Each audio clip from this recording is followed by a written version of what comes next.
And we're back for game number 2 of this best of 3. Game number 1, well, to be honest, we've had entire series that didn't last as long as game number 1 did, and for good reason. A farmed Medusa is not something you ever want to see or you ever want to be on the other end of her pointy little shooty things.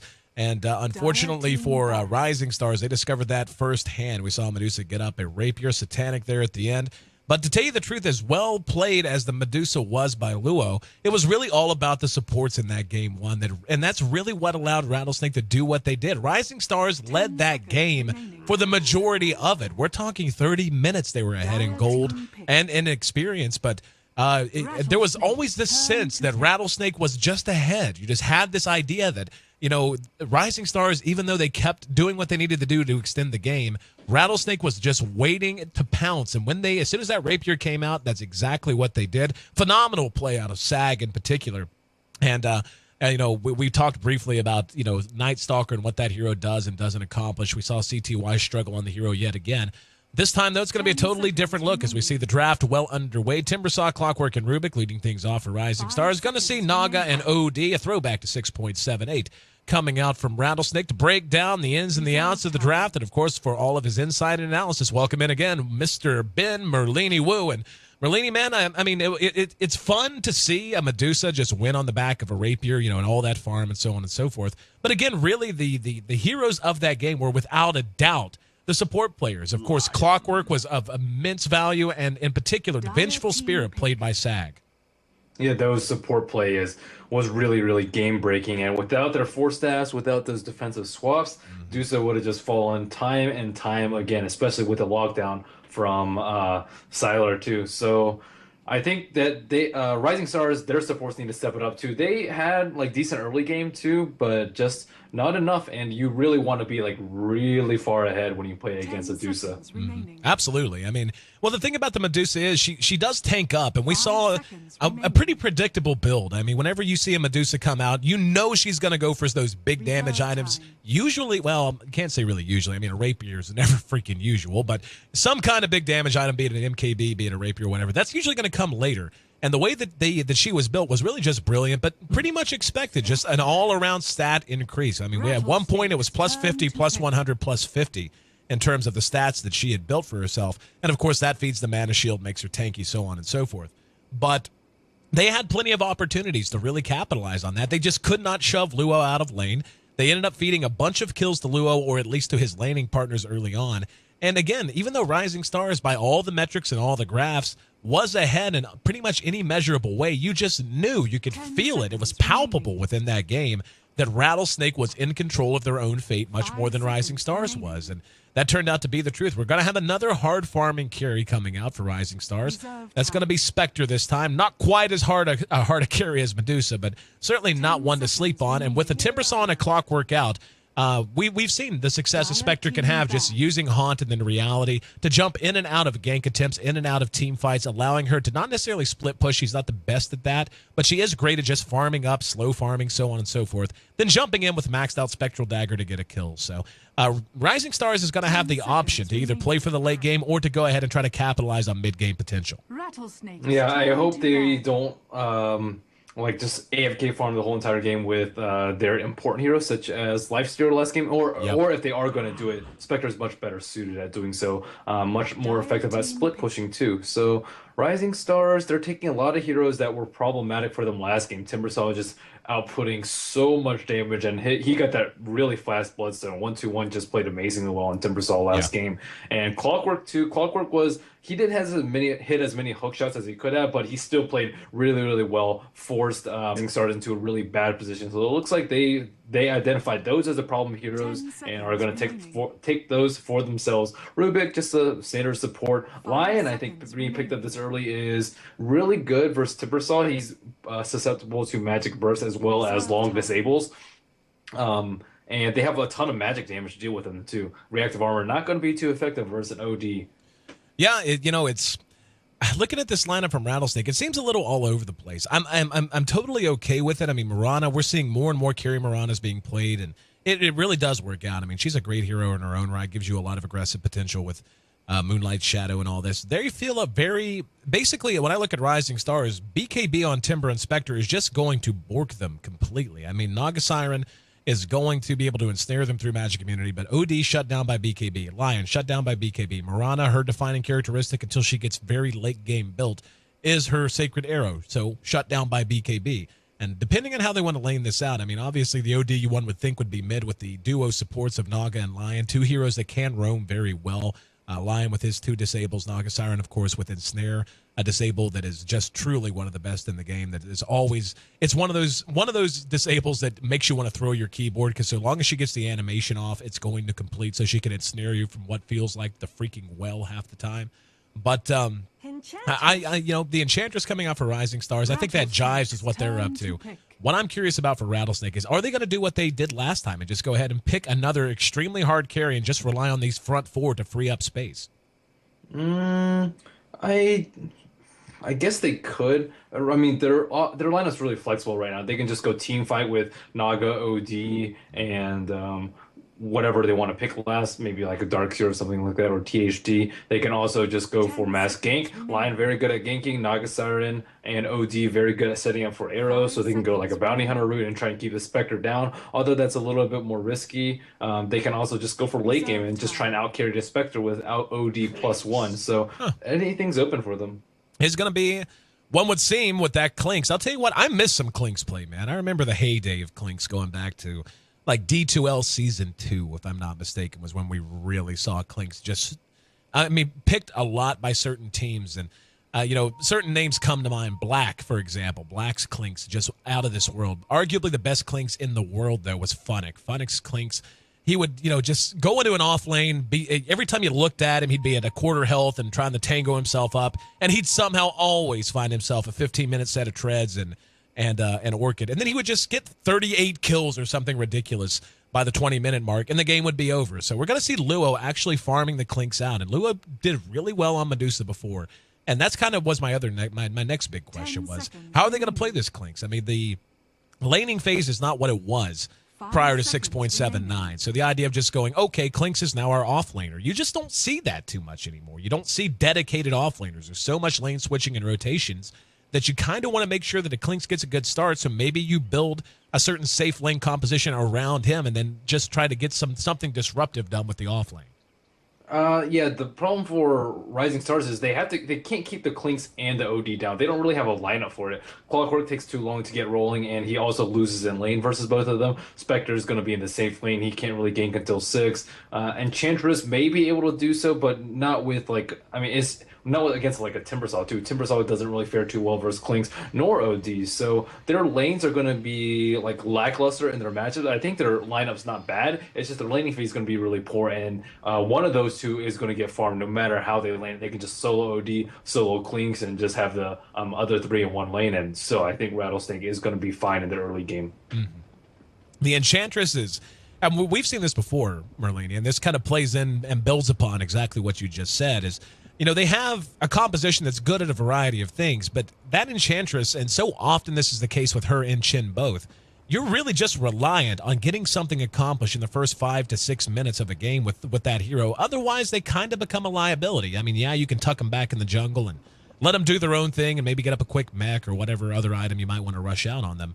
But that's kind of a waste of the hero's potential because of the way she works. The fact that she can have 2 centaurs ready to run and dive on a solo off-lane hero at level 1, as we saw attempted in a previous game tonight, that's what that hero needs to be doing. You need to be capitalizing on the early game potential, and that's kind of tough whenever you look at the rest of their lineup. I mean, the Timbersaw, great hero, but he does take a little while to get going, as you had mentioned. Clockwork, the exact same situation. Spectre, arguably one of the weakest laners in the entire game, so you're not going to be able to do much with her until she at least gets 2 or 3 points into Spectral Dagger to have that little bit of burst. And I just feel like Rattlesnake's lane, as you said, not only are they going to be able to get farm, I feel like they're going to be able to pick and choose where they pressure. So once they get an idea of where Rising Stars decides to lane, Sylar in particular, they're going to be able to really be disruptive if they want to. And Luo moving out on the Clinks now, really want to keep an eye on him and see where he winds up. Yeah, and I think that it really is on Rising Stars. The pressure's on them, because if Rattlesnake gets like an early mech on OD and early Orchid on Clinks, the game just falls apart for Rising Stars, because Spectre isn't going to be able to get his Radiance or Diffusal Manta or whatever before Clinks gets his Orchid if they just go out and free farm. So that means it's up to Rising Stars to find pressure with Clockwork, create pressure with Clockwork as soon as he hits 6. Or did I say Clockwork? I meant Enchantress first. Yep. Enchantress, Clockwork, and Timber. So these 3 heroes have to have a really big impact in like the 6 to 15 minute mark, and make sure that Spectre's at least on par in form, hopefully ahead of those 2 important heroes on the side of Rattlesnake. Yeah, it looks like both teams content to stay on their own respective sides of the river, so we'll take a look at who's handling who. As mentioned, Luo will be handling the Klings. He's making his way down to the safe lane right now, and he will be all by his lonesome, at least to begin things off. Murano will be played by Icy. Icy played Clockwork last game and really was a difference maker in a variety of ways, so he'll be looking to have another standout performance on our Priestess of the Moon this time around. We'll see where the rune's going to spawn. It will be in bottom this time. There's a telekinesis on the... Oh, got him up there. But he has leap, so a little bit annoying. Wastes 40 mana, big deal. In the meantime, the regen rune picked up by Timber. We'll continue running through our lineups with Johnny, who has, I mean, he is officially listed as Rattlesnake's mid, but this is like the second series in a row where we've seen him just not playing mid. He just has not been there. This time it'll be 1-2-1 handling the OD, setting up shop against Clockwork on the other side of the waiting path there. And Sag, again, honestly, my MVP pick for game 1. He just made such a difference in so many situations, even though it wasn't necessarily the highest quote-unquote impact, just always there to do what he needed to do on that bench. He'll be looking to have another good performance as well. Then on the other side of the river, CTY, going to be looking for a little bit of redemption after a rough game or two. He'll be running our clock, as mentioned. Then Enchantress, played by QQQ with the Timber Saw. Going to be played by Rising Stars this time. It'll be King J handling him with Rubik, played by XDD. And Siler, who really just went farm crazy in game 1, but it's something I actually wanted to build upon that you had mentioned, Merlini. Big problem with what Rising Stars was up to is they got that Lifestealer miles ahead, and then you just didn't feel it. You just did not feel a whole lot of impact out of that hero, despite him being so huge so early. Yeah, there was just no combination for him to gank with. They need a better initiator than Night Stalker. Like a puck with Blink, boom, Medusa dies before she can pop off her spells because she got her Manta really, really late. If she's silenced and opens wound, she's not going to be able to run away. And Coil, too, and her team usually isn't going to be able to respond in time. So they just kind of lacked synergy last game. This game, their lineup seems to be a little bit better. Siler managing to find some sort of farm up top, but it looks like he's under a lot of pressure right now. He may get arrowed or hexed. Nope, just going to let him go. I'll tell you what, man, I really, really do not like the way these lanes look for Rising Stars right now. Siler is on, one of the weakest early laners in the entire game in Spectre. XDD, about to get arrowed. Oh, nope, just misses. And they're up against a tri-lane that has great synergy and skills. The Ensnare going into the Sacred Arrow, to say nothing of Lion with his 2 disables. He's taken Hex at level 1 to begin. So you've got... They're coming in mid right now, though. Watch for 1-2-1. Here we go. QQQ moving up. 1-2-1. Taking a lot of damage down to half health. Can CTY catch up? Battery Assault is going to catch him a couple of times of damage. He got the cogs down. First blood goes to Rising Stars. That's going to help make up for it in a large way. And that's exactly what we were talking about before. If you pick an Enchantress, that's what you need to be doing. You have to get a lot up. Hang on, arrow connects on Siler. A lot of damage being done. The Ensnare is going to be there. Can they return it? There's the leap ahead and a beautiful Earth Spike followed by a Riptide to make it 1-1. So they do manage to pick off the OD, but being able to pick off the Spectre just about as high value a kill.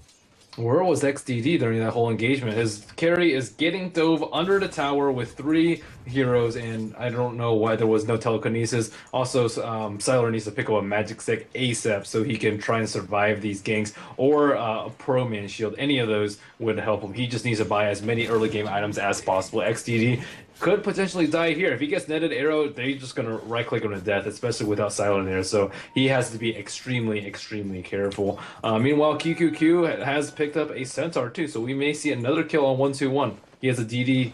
Clockwork has activated it. Here we go. They're going to move in. There's a Battery Assault. The Alpha Wolf leading the way. Body blocking with the Alpha Wolf to get the Centaur in range. Stun inside the cogs.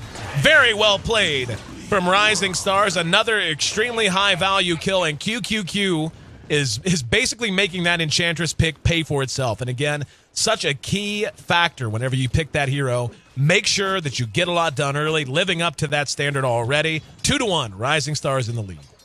Yeah, very well played by Rising Stars. They have to keep down either one of OD and Clinks. They can't just let them farm up. So I think they're doing very well, and I think this sacrifice is worth it. Sylar is like, he's not doing awful up top. He's not doing well, but he's only died one time so far. He's still able to get up a fair amount of experience, and IC is not doing that great in CS as the free farmer in that Rattlesnake lane. CTY is having a huge impact this game. This is much more of a CTY hero than Nice Stalker already, and it looks like he's trying to rotate top. They actually do not have vision of him. If he gets a hook shot right now, very bad.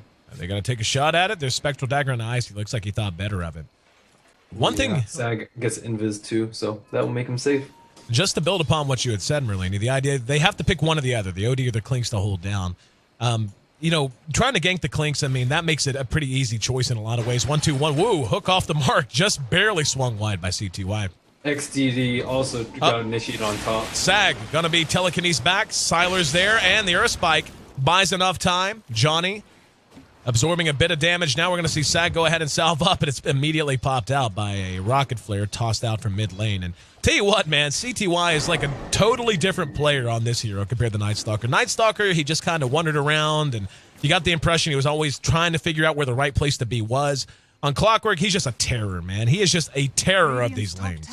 Yeah, absolutely, and they really do need more out of CTY. I think if they just needed to play a little bit better last game to take that win, and CTY is just bringing everything out this game already with phase boost, 5 minutes in, and versus an OD nonetheless. And QQQ getting in position again with his duo of Centaur and Alpha Wolf, and the last patch actually make these sort of junglers stronger because they can get that mid creep. Oh, 1-2-1 trying to juke it. There's the stomp, but no Clockwork to follow it. Yes. CTY has no mana right now. Yep, a little bit, and there's the magic stick you were talking about. So trying to get himself in decent position. There's Icy landing a Sacred Arrow.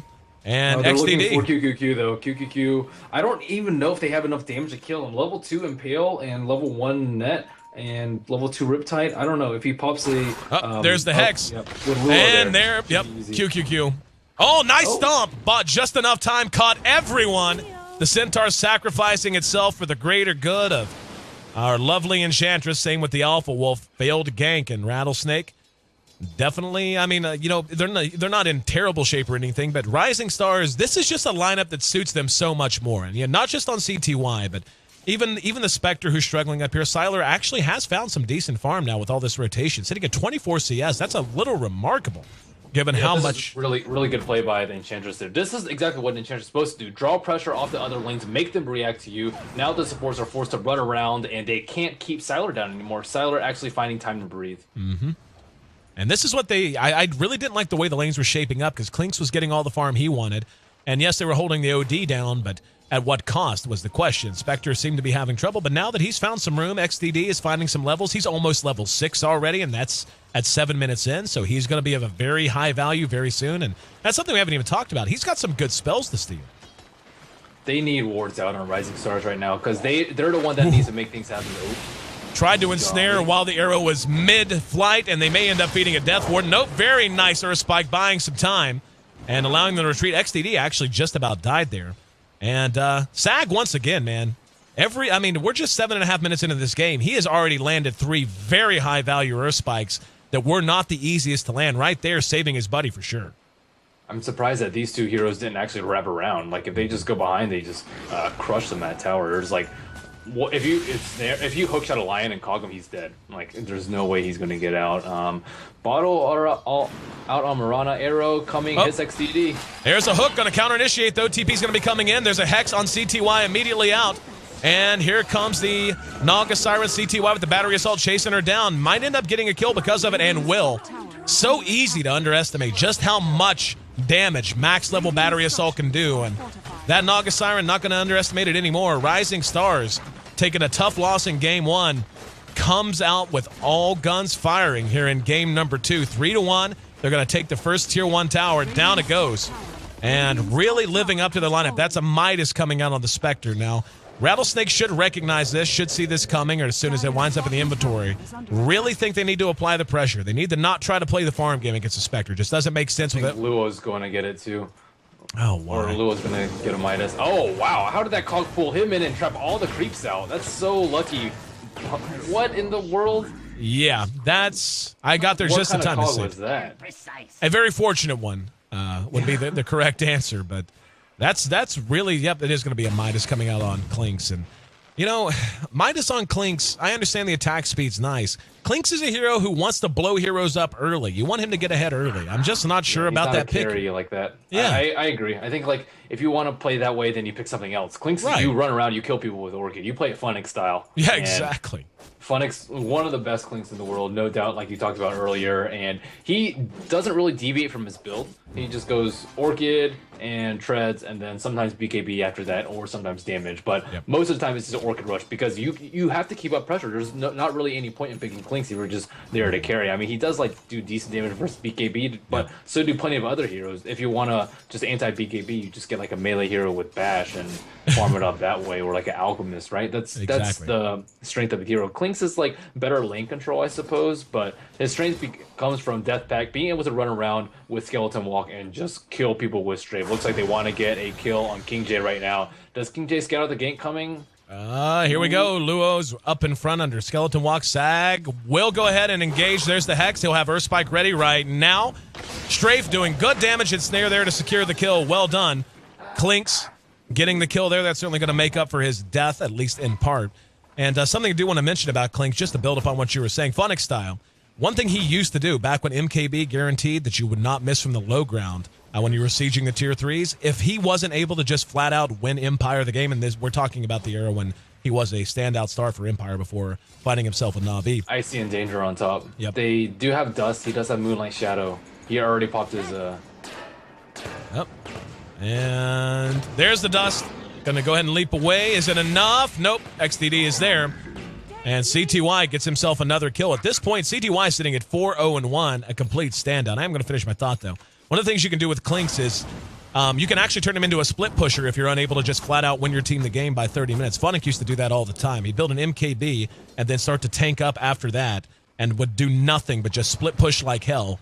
And then, you know, Skeleton Walk with the increased movement speed to get across the map whenever he had to show up at fights. And there's a lot of ways you can play that hero, but I think we're both in agreement. Midas is not the way that either of us really feel like he should be I mean, if he can played. get his Orchid up by like 18 with this Midas, I don't think it's that bad. I think his normal Orchid will probably come around 13 probably. So if he can get like Midas Treads and Orchid in the same time that it take him to get like Orchid plus like Treads, then I guess it's not so bad. And he'll also have his Soul Ring too.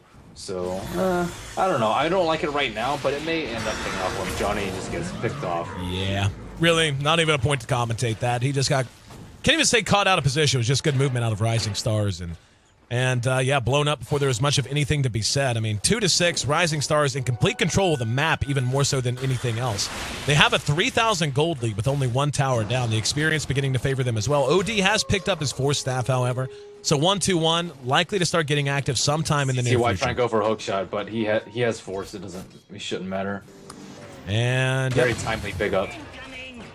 And CTY, this is just one of those times when you're just going to want to follow the clock. You can tell this is going to be a very active clock. Luo's got view of him, though. From the high ground, he's going to spot the illusion rune and be a cheeky little monkey as he picks that up. And CTY, a little angry, going to beat down those illusions while he can. Yeah, man, we haven't talked about Silent in a while because he is just farming away. He has his Midas, he has his Treads, and I'm actually surprised he's not a little bit more farmed. But considering the start that he had and giving up that early death, it's not so bad. He actually picked up drums instead. I don't know why Clockwork didn't pick up the drums because they don't have any BKBs and they're not going to pick up the BKBs for quite some time. So I think if we got a Blade Mill instead, that would be much more effective, similar to what we saw in one of the other games today. Sag trying to kill King J on top, but arrow misses. Taking a look at the net worth, we can see that really the great hope for Rattlesnake right now to turn around this early game is resting on Luo. Luo, again, had a great game one, and he's going to have a chance to pop strafe and burn down this. And this is the split push potential of a Clinks. You just can't deny it. They had a glyph that time, so unable to really finish it up. But forcing the glyph out frees up the map if they want to try to do something in mid and so on. But he's the only one really anywhere worth mentioning. The closest to the top 5 is OD outside of him from his team, and he's sitting quite a bit behind the Clockwork, sitting at 5,600 now. So definitely going to be a little bit of a road to climb for Rattlesnake. But again, Luo on a hero that can help that happen, and here's exactly why. Look at this. QQQ taking a lot of damage. Only Nature's Attendance keeps him alive. And he needs a TP scroll in case that happens. They kind of need Ghost too. Maybe once he gets Orchid, they need Ghost. But as of right now, 1770 gold should be his first Oblivion staff. Should he decide to go Orchid, I think it's the right choice here. You can pick off Timbersaw fairly easily. You can kill Spectre before he gets his Manta style, and Rubik just falls easily too. So he can still solo kill many of these heroes. Luo though. And here we go. Song of the Siren preventing Rising Stars from engaging. Really smart song, and you could tell the way that Rising Stars was moving. And as soon as they saw the Rubik, they knew this was going to be a big-time dive. XDD actually managed to steal Skeleton Walk, so he's taking a look around just to see if there's anyone around. For now, though, it looks like it's just going to be a straight-up giving away Tier 1. Not even going to try to contest it. Yeah, I mean, they're trying to split push in the meantime, but they can totally defend mid if they TP very quickly. I think CTY should TP on the back tower right now and try and pick him off as they're retreating. But unfortunately, he does not have a TP score in his inventory. XDD going to move on through. Here's the TP coming in. That tower just outside of deny range. And has a DD. Opts not to try to engage the OD, who actually was fairly low health. Johnny really low right now. XDD with a TP, with a DD. Is he going to be able to find them? Nope. I'm a little surprised XDD didn't engage the OD. I mean, he was low. Fade Bolt plus a couple of auto attacks probably could have gotten him the kill. And even if he ends up sacrificing himself, it's worthwhile. Trading a Rubik for an OD at this stage of the game when he's really trying to get his levels and get himself ahead might have been worthwhile. Another Midas comes out in the meantime, though. This one going to go on to Icy. Midas. How many do we have? 1, 2, 3, 4. So the count is even. 2 and 2. And a lot of action going on bottom. Luo scouting things out. Icy in a lot of trouble. Yep. Sag going to be hooked out. Ensnare's going to be there, though. And a nice Earth Spike. Allows them to trade 1 for 1 at a bare minimum. King J wants to re-engage, though. Impetus damage way too strong. Going to go ahead and pop the mirror image. The illusion's immediately taken away. They're going to end up giving away 2 with that. Triple kill goes to Rising Stars, and they are now tripling up their opponents in Rattlesnake, and Rattlesnake really just does not feel like they're playing with a whole lot of confidence here in Game 2. They don't feel very deliberate. Sag is the one I would point to and be like, yeah, this guy, he's really playing a good game of Dota. Everyone else feels a little flat. Well, Clinks can't put out any pressure because he can't get any solo kills right now. That's a really big issue with the Midas. And there's an Earth Spike on a King J. TP's coming in. Finger of Death going to be used. QQQ going to be a return kill as well. And now the ensnare on the CTY. There's going to go down the cogs. Can they burst him down fast enough? He banks his way out, but with that haste rune, he should stay safe. And nope, they're going to go ahead and Astral Imprison. And now Telekinesis on to 1-2-1. He'll be cleaned up as Sylar comes in as well. Dust goes off, not able to find another target. Nice arrow, going to catch Sylar in the woods. And the tower will secure the kill. Leaping away. Looks like Icy will have a chance to get away. Ensnare on the CTY. Do they have the damage? There's a hook, though. Marana should have gotten the hell out of dodge, had a chance and didn't take it. CTY going to be hexed out by Sag one more time, and now the Telekinesis on the Johnny. Does XDD have the damage? Riptide actually comes up short. And Luo, though, probably going to track this one down, and yeah, that's a very sad Rubiker. Oh, yep, there you go. I was going to say, I didn't think he'd be in range for that second shot, but he was. Either way, believe it or not, at the end of the day, that's actually a big win for Rattlesnake. They closed the gap Sag considerably. Played really well that fight. Oh, Sag is balling, dude. Well, actually, it was a really nice initiate. They had an Astral into Arrow, immediately pick off the Timbersaw, immediately the fight's 4-on-5. Sylar tries to come in, but he got impaled and arrowed right here, right next to the tower, and just dies so fast. And that's where you need some more HP on him. He has Midas and Drums, but he needs a little bit more HP before he can fight, before the Dispersion starts really doing that much damage. He actually still only has 1 point in Dispersion, but Luo already has his Orchid, so 18 minutes Orchid. I mean, they kind of lost out in like the 10 through 15 minute phase of the game, but now that he has this much farm, it's looking pretty scary. The gold gap is fairly large. Luo dusted out, and with the blade mail showed off, Luo blown up. At least he had spent his gold before, and was just going to say, Luo probably one of the biggest winners coming out of that mid-engagement with Rattlesnake being able to trade in a good way, because he needed those levels. He needed that gold. He needed that extra little boost to get his Orchid out a little faster, but unfortunately now down and off the map for quite some time. We're going to see Rising Stars. is just such a beast right now, though. Like 10, 1, and 2. This is night and day difference from this Night Stalker. Just complete 180. Couldn't agree more. 3 and 3 on a Clink's not where you want to be at. 20 minutes into the game. Looks like they want to push up here at top, though. This is a bad idea. They shouldn't push without Clinks because they can just pick him off very, very easily. CTY needs to TP in, but he doesn't actually have it up for 5 seconds. But Clinks won't be able to join the fight, and even if he does, he still needs Death Pack. They are going to get collapsed on badly, and yep, here we go. TP's coming in. Siler taking some damage. There's the Song of the Siren, and they're just going to get the hell out. That's the right call. Without a doubt, the right call to make. And with that was a disaster waiting to happen, as you had mentioned. But Johnny, the savior, probably saved 4 deaths there, at least. A very, very smart Song of Siren there. That was just going to be an absolute train wreck. They were coming in like this. They literally were collapsing from every angle. There was no escape. There was going to be no mercy. And, yeah, instead they managed to force a tower down. So, backdooring bottom. I don't think anyone can save that, though. That's just going to die way too fast. He's waiting for a skeleton walk. Should come up for 8 seconds, but he should know that most of them are on top. Siler looks to be the... And Siler caught out at top, and Finger of Death from Sag. Enough to lock it down. Siler is beginning to feed a little bit. There's a telekinesis. Johnny trying to get out of range of it. They will end up getting Sag at the very least. Johnny likely to be next on the list. Nice hook and Finger of Death stolen by XDD. And that's what you call the pub KS right there. XDD, you didn't need to use it, brother. He had like 10 health, and there was a hook from CTY. But it's K, and we know you need some gold. He does need his Midas. Exactly. Clinks is BKB.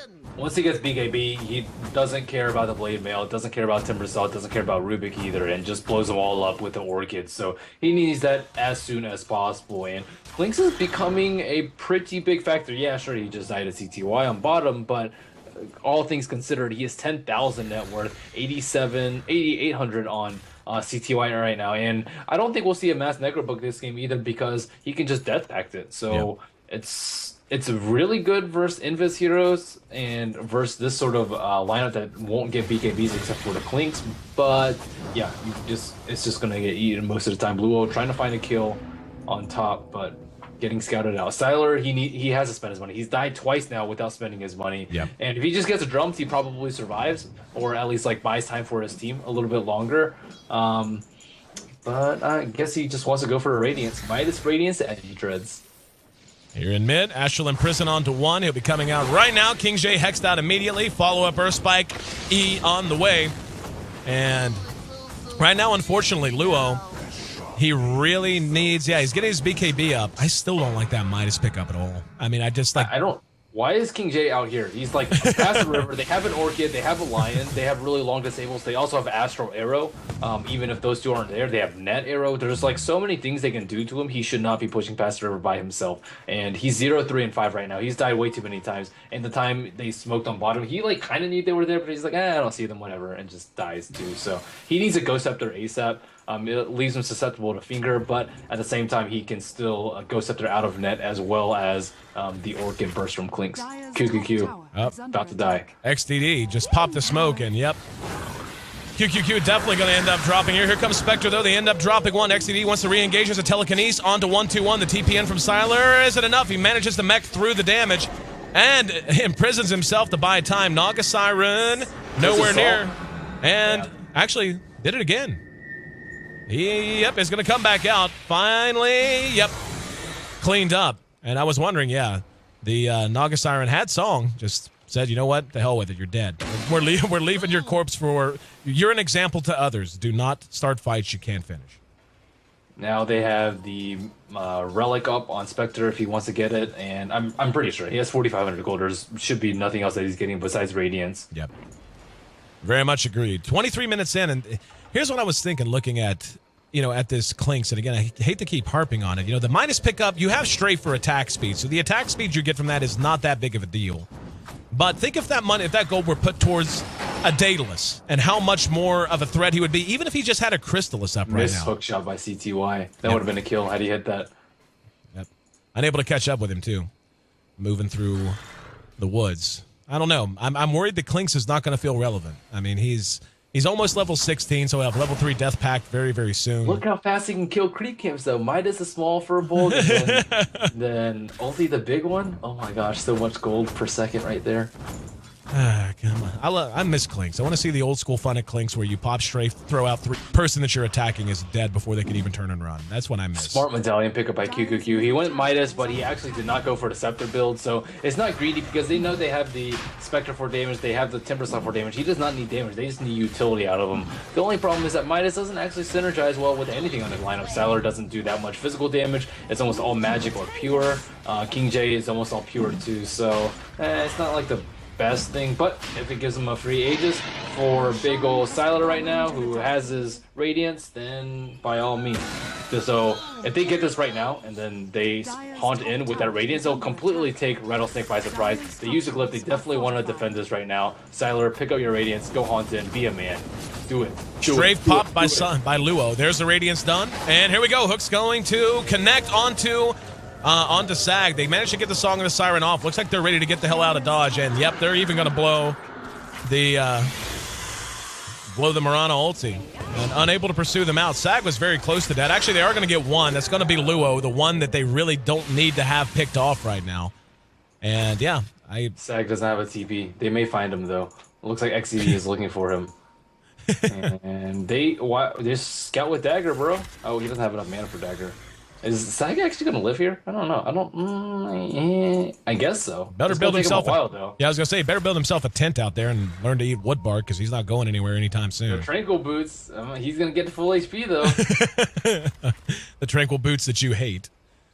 Oh yeah, no, I don't. I like him on supports, but it's not good on anyone else. You can't get him on like non-supports now. It's really difficult to make good use of it. So we may see a backside from Sagam. He can just run in and start owning fools. Yep.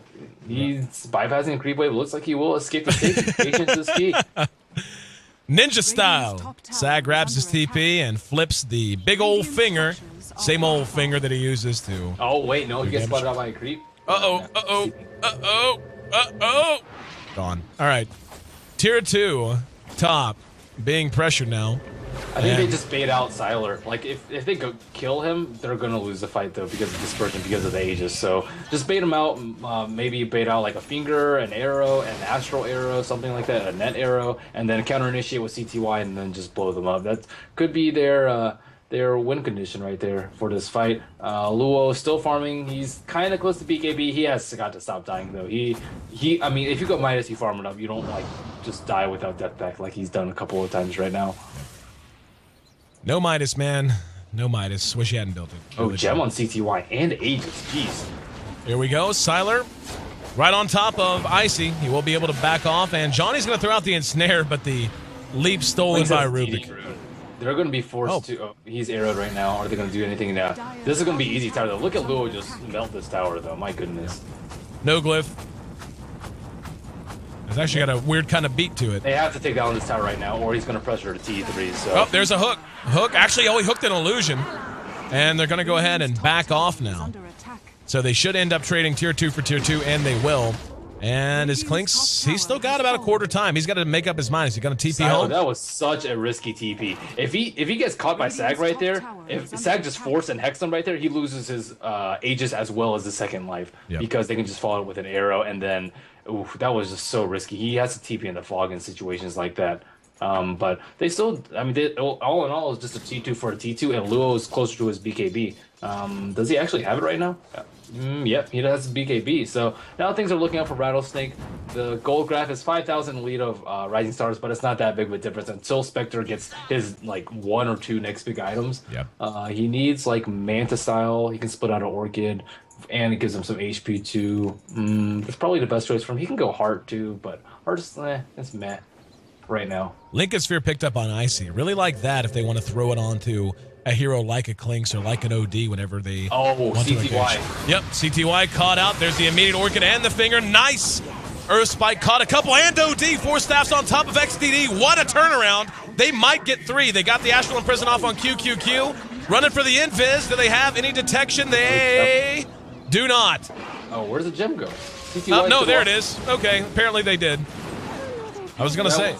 CTY, don't run up the hill when you only have 2 people with you. You don't want to. Like, CTY was doing well, and now he's just like, he just threw away 3 kills and a gem. That's like a 3,000 gold swing probably. 2,000, 3,000 after that. I would really it's roughly. I would say by the time all's said and done, and those heroes respawn, and we see how much farms gain while they're off the map, probably cut the lead in half. Probably went down from about 5,000 to 2,500.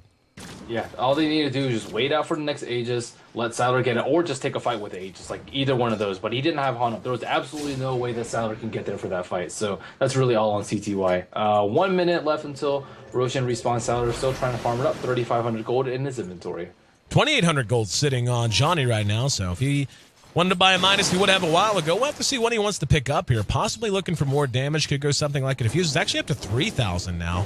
And that's interesting. I mean, seeing a Naga get this farmed up from a support position, already has treads in the urn, so moving along, has a lot of options available to it. Could end up going with a counter Radiance as well. That's something that we used to see on Naga Sirens all the time, is the Radiance build. So have to wait and see. That Aegis, not with a lot of time left on it, as we can see by the timer. And Rising Stars, yep, 30 seconds until it's reclaimed. Rising Stars beginning to play a little bit more conservatively, I would say. We're not seeing them play quite as aggressive as they were just a few minutes ago. Yep.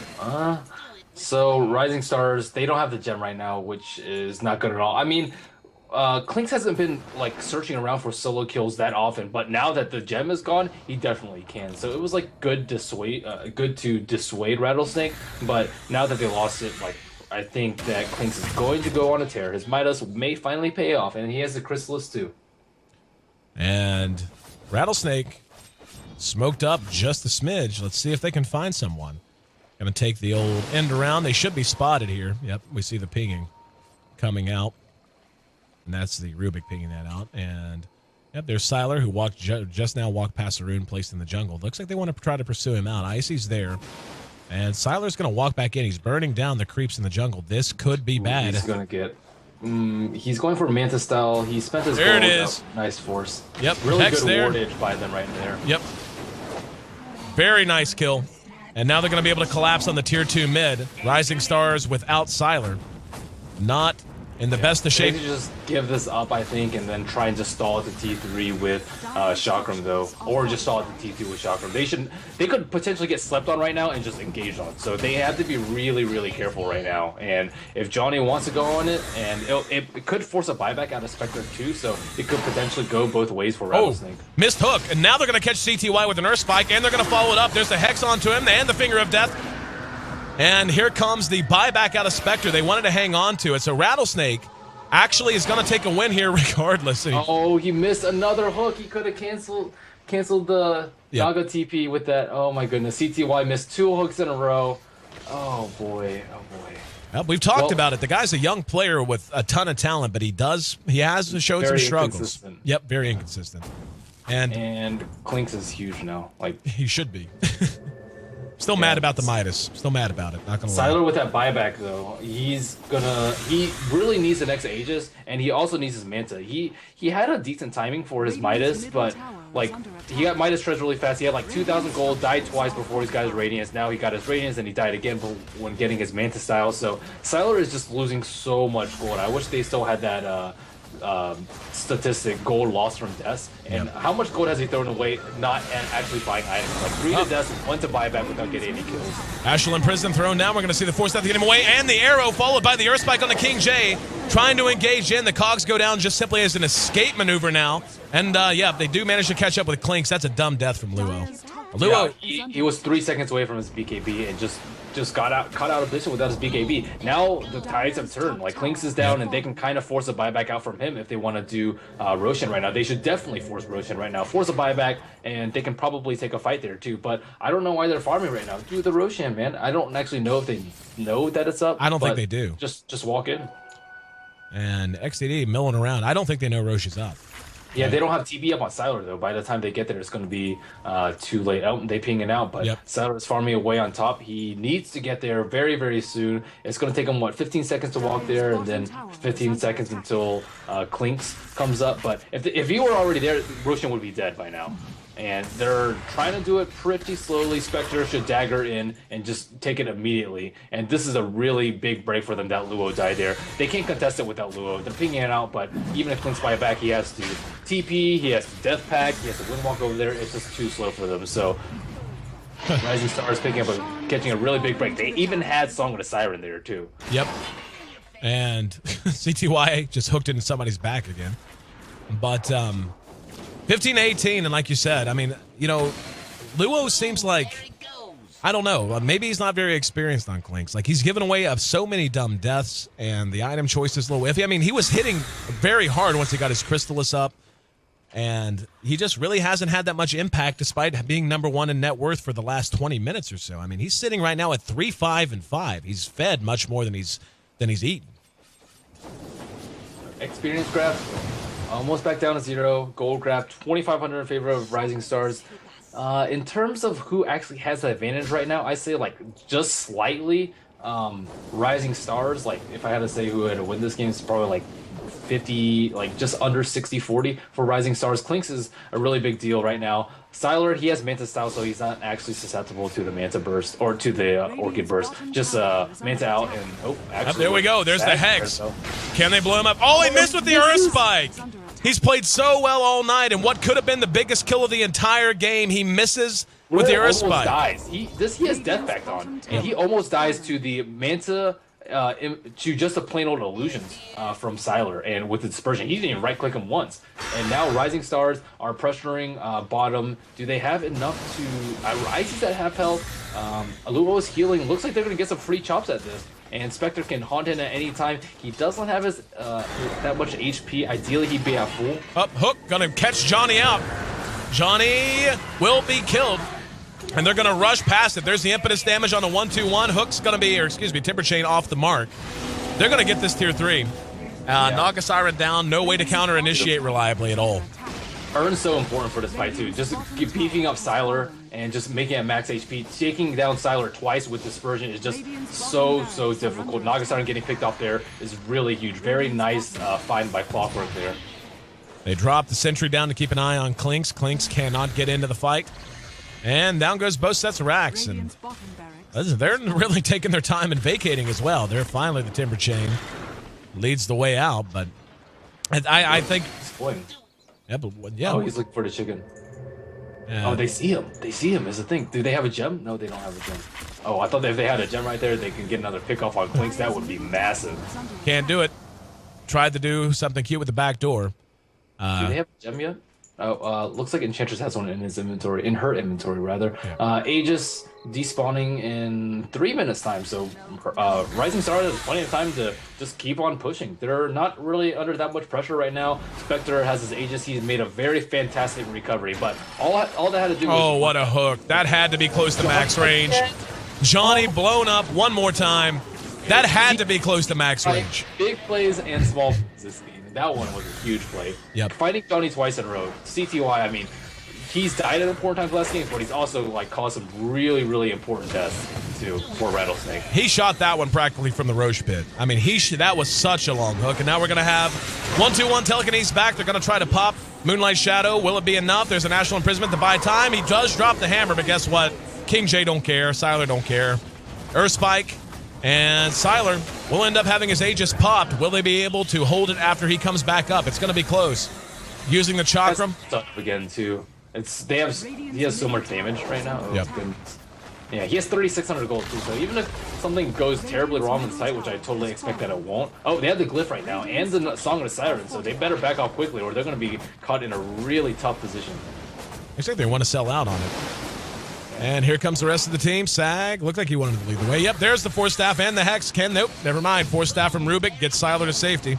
Oh, the arrow actually did manage to catch him, but being zoned out by damage from the Enchantress and from the Timbersaw.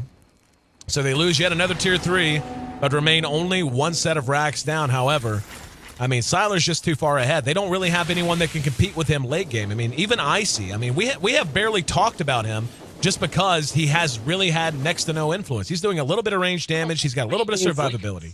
Like, what does Lincoln's block this game? It blocks Telekinesis, Enchant, and Spell Steal. Like, none of those are really long disables. If he were versus Lion, yeah, I would maybe understand, but Lion can even then pop it with Mana Drain. But what does Lincoln's give you this game? Like, not much. He can't really split push with it. He can, like, I think something like Manta style or just straight up Crystallis. He looks like he's going for kind of both of them right now. But I like the damage build with them. Sometimes you need Lincolns, sometimes you don't. In this game, you absolutely do not. Roshan back up in about 4 minutes. Don't know that it's going to matter, really.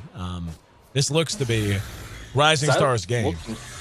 Actually, he went to the secret shop to buy his Daedalus, but he doesn't have buyback right now. This is all in for Luo. If he dies right now, it is over. Daedalus up on the Clinks. Let's see what they can do. And he is down to 7 seconds, too. Pretty significant. Telekinesis on the 1-2-1. Not enough follow-up. Here comes Siler. Pops the Manta.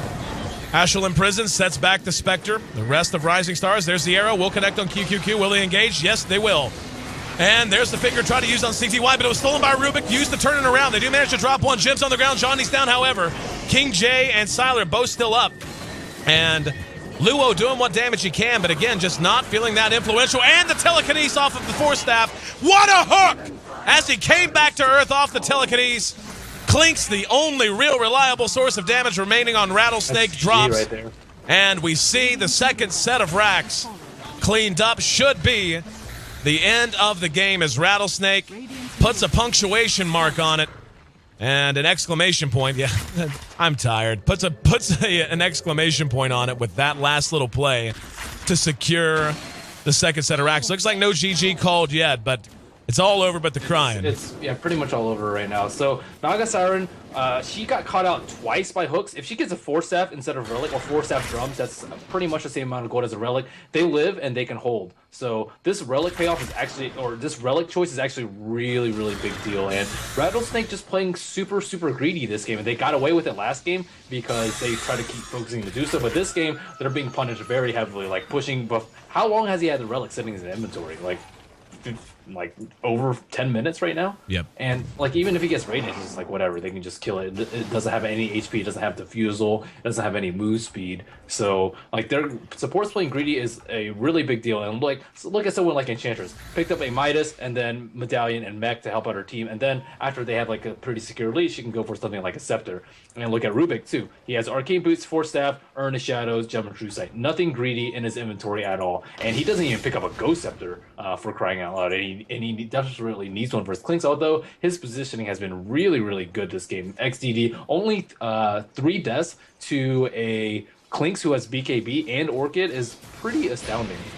And we see Icy trying to serve his bait. Oh, they got him with the Earth Spike. Now they're going to turn it around. And Saga the Siren going to allow them to escape. They actually tried to bait that using the Mirana, obviously with her escapability and the Lincoln Sphere to bait that out. They were all hiding in the trees, just couldn't capitalize on it. And CTY catches up with 1-2-1, Force Staff out, the Hex shown off from King J. They will be able to clean him up for sure.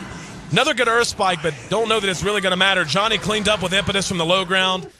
Roche back up in a minute, and yep, that's really going to be nice 3. play by CTY. CTY, like fantastic first 15, crappy 20 to 20, 20 to 30, and then just amazing 31 to 41. Like what in the world is going on with this player? But CTY, huge plays by him. And Rising Stars, I mean, it was like kind of back and forth. Rattlesnake had some poor decision-making skills, like Luo getting picked off before the second Roshan, maybe some item choices here and there, but still, overall, a pretty decent game. One thing that was a really big deal was that 1-2-1 was pretty much useless, like the OD, and that was all due to the early game Enchantress QQQ. And we see Enchantress like, oh yeah, sometimes you have a big impact, sometimes you don't, but that's exactly how you should play it. Kill a hero twice, make them useless, and then play Midas, and then get your late game items and just be utility from then on out. But him just totally impairing 1-2-1 and just making him just absolutely do nothing that game was just really, really nice play by Enchantress. If you can play like that, it's definitely worth the risk of picking him. Very well played by Rising Stars. Absolutely. We talked about that at the beginning of the game. If you're going to run that kind of a hero, be it a Chin or an Enchantress, but especially with the Enchantress, you have to be gank-oriented early and really make it work out for them. And, you know, again, you pretty much touched on all the high points. Phenomenal play by Clockwork. Luo, I'm anti-Midas on things. I'm just going to come out as totally anti-Midas. I'll start waving a picket sign if I have to. Nonetheless, 41 minutes, 41 seconds, the time it took to put Game 2 behind us, 16-25. The final kill score. I'm your host, Aaron AC Chambers, and we're going to a Game 3 for the second time tonight. Still have a third best of 3 coming up following this, so you stuck with us so far. Hopefully you'll stick with us through this, what I'm sure will be a thrilling Game 3, and on into the final series of this week here in Eastern Divisional Play. D2L Season 4 brought to you by Kingston HyperX. I'm AC, that's Merlini. We'll be right back. Stick with us.